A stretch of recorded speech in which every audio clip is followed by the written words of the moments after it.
يا حبيبي يا محمد يا نبي السلام عليك. اللهم صل يا وسلم على رسول سيدنا سلام وحبيبنا محمد. عليك.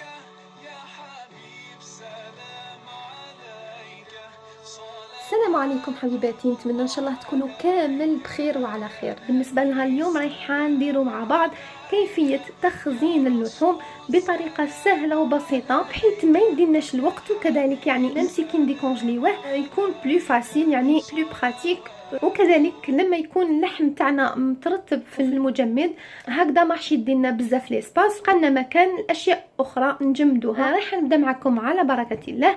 نبداو هنايا باللحم المفروم، من بعد نكملوا باللحوم الاخرى. اول حاجه هي لازم يكون عندك سواء هكذا هذا الرولو تاع سيلوفان، يعني سواء هكذا يكون كبير ولا الحجم صغير، ولا لي ساك بلاستيك دو كونجيلاسيون هادوما سبيسيال للمجمد. اللي ما عندوش هاد لي ساك ايبا يستعمل سيلوفان هكذا. راح نبدا اول شيء باللحم المفروم. نبداو نخلو دوكا راح ندير لكم بهاد لي ساك دو كونجيلاسيون، من بعد نجوزو للطريقه الثانيه اللي ما عندوش متوفر هاد لي ساك نكمل بهاد السيلوفان. نحكم لو ساك دو كونجيلاسيون ديالي هكذا، ورايحه نجبد كميه من الفيونداشي او اللحم المفروم هكذا، ورايحه طبعا نبدا شوفوا ورايحه نحكم دوكا الحلال ديالي هاوليك، ورايحه نحل اللحم ديالي بطريقه سهله كما راكم تشوفوا. رايحه الان نقسم هكذا وندورها ونحل الاز، يعني طريقه جد بسيطه وسهله هكذا. شوفوا تمتم تشكل لنا الفيونداشي تاعنا لداخل، ولازم يعني تكون طبقه رقيقه هكذا باش تسهل علينا العمليه تاع لا ديكونجيلاسيون كي نحبوا نخرجوه. هاوليك الان نحكموا السكين ديالنا والموس، هاوليك رايحين نقسموه اون دو كيما راكم تشوفوا هكذا. رايحين نقسموه هاد الحافه تاع السكين، ماشي بالماضيه، بهاديه هكذا. كذلك هاوليك منا ثاني هو تقسم، وثاني نقسموه اون دو من هنايا هكذا، يعني على 4 خطرات كيما راكم تشوفوا. الفيونداشي تاعنا اهي واجده، ورايحين هكذا نطبقوه.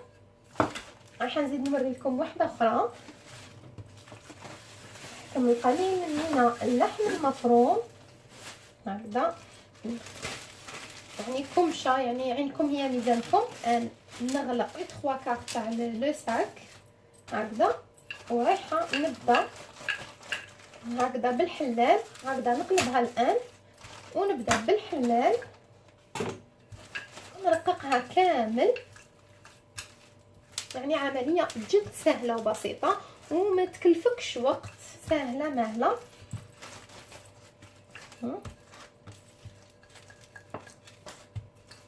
وانا دائما يعني ندير الخط تاع هنايا ونغلق لو ساك بلاستيك ديالي كملموس، ورايحه نقسم اون دو هكذا بالحافه كيما قلت لكم هذه اللي ماشي ماضيه. كذلك هنا في النصف، طريقه يعني جد سهله وبسيطه. وهايليك ونغلق بهذا الشكل هكذا كيما راكم تشوفوا هكذا. نكونجليهم يكونوا رقاق وسهلين يعني للفتح. كذلك تحبي تخرجي حتى تجبديه بالمورسو كيما راكم تشوفوا هكذا صغير، تحبي تجبدي 2 مرصوات، تحبي تجبديهم في 4، يعني سي بلو براتيك على كي تجمديه هكذاك هو كي الحجره. هاوليك هكذا. رايحه الان نجوز لكم تشوفوا بالسيلوفان كيفاش نديرو، باسكو دي فوا ما يكونش عندي هاد لي ساك دو كونجيلاسيون، اي ندير بالسيلوفان. نفتحو هكذا، نجيب قمشه من اللحم المفروم، يعني هكا قيس يدي ولا هي ميزاني ليك هكذا، نيطاليه شويه هكذا ونغلق منها تانيت هكذا ونقطع. الان رايحه نطبق على حساب شحال راني حباتو، كيفاش راني حباتو اللحم ديالي. هاوليك اهو، ودي فوا هايليك ولا غير دي فوا غير هكذا بالرولو هذا بلا ما نجيب حتى الحلال، ونبدا نروليه هكذا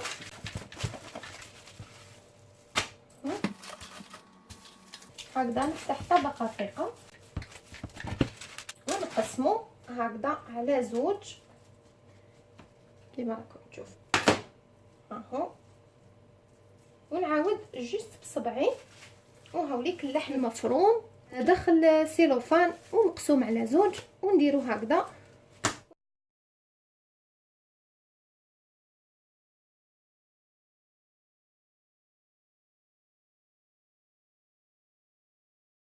هكذا. راح نزيد نغلقو هكذا بهذه الطريقه هكذا، ونبدا سواء بالحلال ولا بالرولو نفسه، نبقى نرولي فيه هكذا.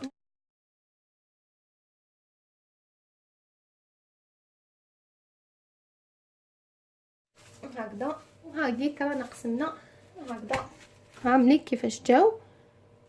الان رايحه نبدا في لي كوت، نجيب لي كوت ديالي هامليك هكذا. انا ديما الشحوم اللي تجي منايا نقطعهم هكذا بهم الشوربه هامليك، نغلق الطريقه، نزيدو كذلك هكذا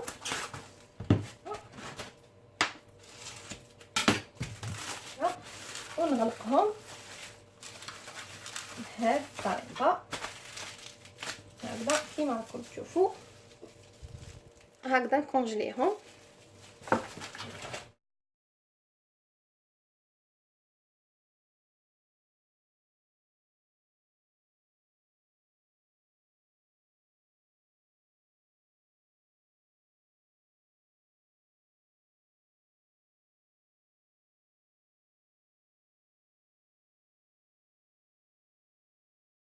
هكذا، نخرج منها الهواء. وهايليك الان رايحين نجوزو كيفيه تقطيع اللحم وتخزينه. هنايا رايحه نحي هكذا الشحم اللي فيه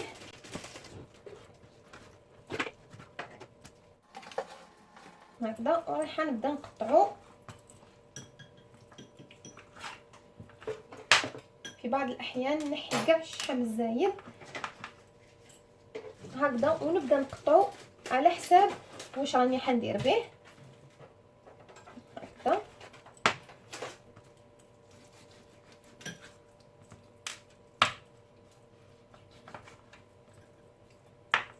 نقطعو الى قطع كيما هذا، نقدر حتى ندير به الشوربه. هذا نخليه للشوربه. راح نزيد نقطع قطع واحد اخرين، وهنا كيما العظم رايحه نحيه هكذا، نحيه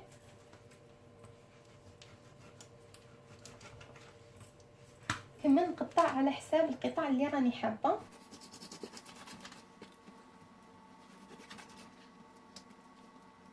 هكذا كيما هاد الشحم هذايا هنايا نحيه نرميه،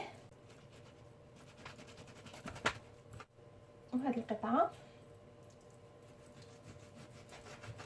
هكذا نقطعها على زوج. هنايا تاني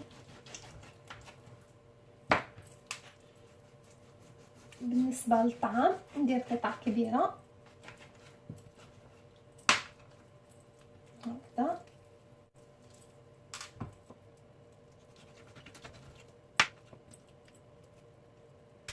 هكذا رايحه نكمل نقطع اللحم اللي كاين، ومن بعد نجوز نستفو في الاكياس البلاستيكيه.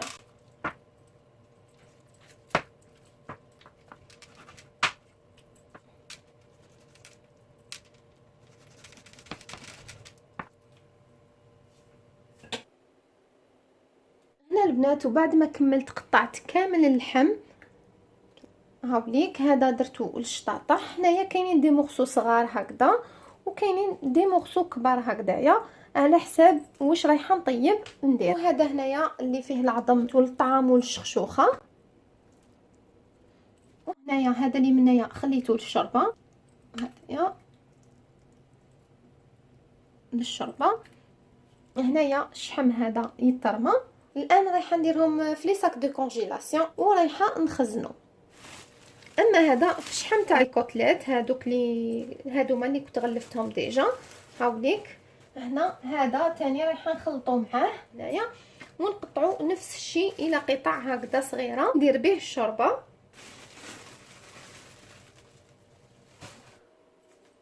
وهنا البنات كيما راكم تشوفوا هنا وين كان اللحم، هنا هاد الباسينه هذه حطيت فيها اللحم وشللته كامل بيان، انه اللحم لازم يتشلل. دي فوا ندخلوا للبوشي يكون عنده الدبان حاشاكم ميتو، يعني لازم يتشلل من ميكروبات اون سي جامي. ميم سي اليدين تاع البوشي تو ما نكذبش عليكم لازم نغسلو، ما نقدرش ناكلو هكذا. ديجا كي ندخل للبوشي ونشوفهم كيفاش يقطعوا دي فوا ولا غير نعيف حتى ناكل اللحم، هذه هي يعني لازم يتغسل اللحم. وبالنسبه للتخزين هاوليك نفتح الكيس البلاستيكي ونحط فيه هكذا العدد اللي راني حابه هاوليك.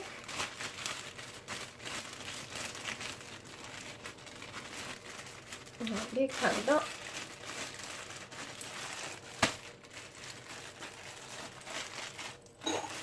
هكذا ونغلق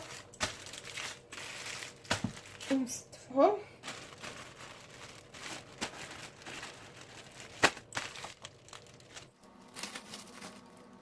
هكذا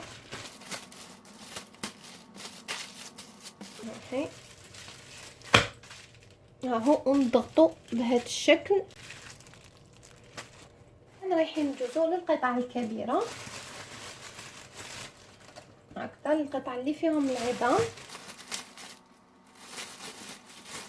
هكذا نفس الشيء نفس الشيء هاوليك.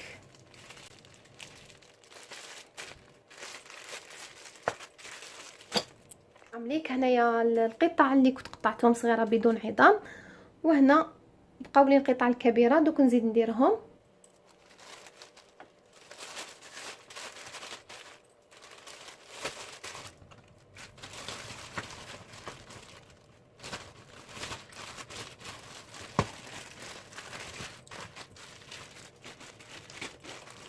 والان هذا رايح نقطعو قطع صغيره للشوربه هكذا.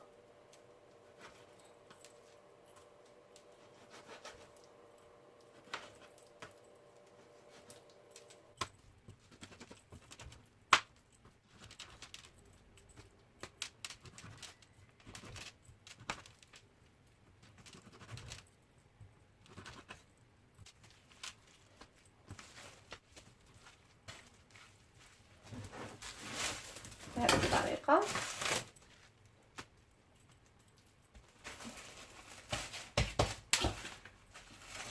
هذا اهو كما راكم تشوفوا. هذا درتو للشوربه هكا قطع هكذا صغير باين تاع الشوربه هذا.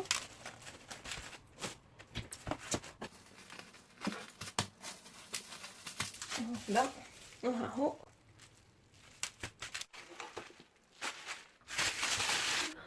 وبهذا حبيباتي نكون كملت معكم طريقتي في تقطيع وتقسيم وتخزين اللحم. هذه هي طريقتي باش يكفيني الكونجيلاتور.